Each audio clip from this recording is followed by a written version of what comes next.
પાણીના તળ ઊંચા આવ્યા છે।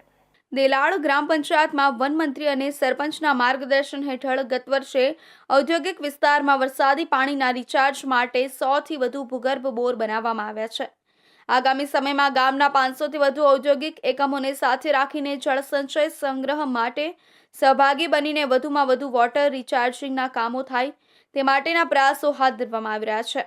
ગ્રામ પંચાયતના સભ્ય જીતુભાઈ ડોબરિયા જણાવે છે કે વરસાદી પાણીના સંગ્રહ સાથે ઘરના બિનઉપયોગી જૂના બોરમાં ઉતારવાથી પાણીના સ્તર ઊંચા આવ્યા છે, જેના કારણે TDSનું પ્રમાણ પણ ઘટ્યું છે, જેનું પરિણામ 1 વર્ષમાં જોવા મળ્યું છે। વધુમાં જીતુભાઈ કહે છે કે હું સૌરાષ્ટ્રના ભાવનગરનો વતની હોવાથી અમોએ ઉનાળાના સમયમાં પાણીના ટેન્કરો સૌરાષ્ટ્રના ગામે ગામે ફરતા જોયા છે। આ સાથે ઉનાળાના સમયમાં પીવાના પાણીની અછત, પાણી માટે લાંબી લાઈનો, લડાઈ ઝઘડા જેવી ઘટનાનો હું સાક્ષી રહ્યો છું। પાણીનું મૂલ્ય શું છે એ હું સારી રીતે જાણું છું।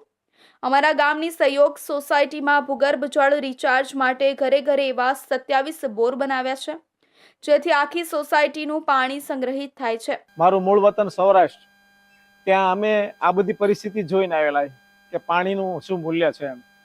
એના અંતર્ગત અમે અહીંયા આવ્યા ત્યારે પણ આટલા TDS 1200-1300 TDS પાણી, પછી પંચાયતના અને અમારા સરપંચ શ્રી વીણાબેન તેમજ તલાટીશ્રીના માર્ગદર્શન નીચે અમે નક્કી કર્યું સામાન્ય સભામાં કે આપણે ભૂગર્ભનું જે વરસાદનું પાણી છે ભૂગર્ભમાં ઉતારી અને આનું કોઈ પણ ત્યારથી અમે આ સહયોગ સોસાયટીમાં આ કામ ચાલુ કર્યું।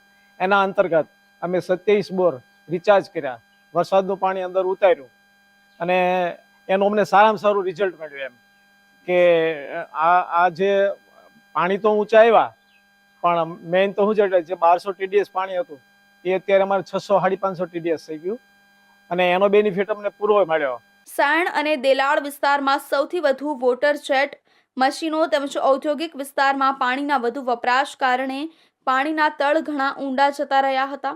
પહેલા પાણીનું TDS 1200થી 1300 હતું। સરકારના કેચ ધ રેઇન અભિયાનથી લોકો જાગૃત થયા। પંચાયત સાથે સંકલનમાં વરસાદી પાણી જમીનમાં રિચાર્જ કરતા બોરના પાણીનું TDS ઘટીને 550થી 600 થયું છે, એટલે આવનારી પેઢી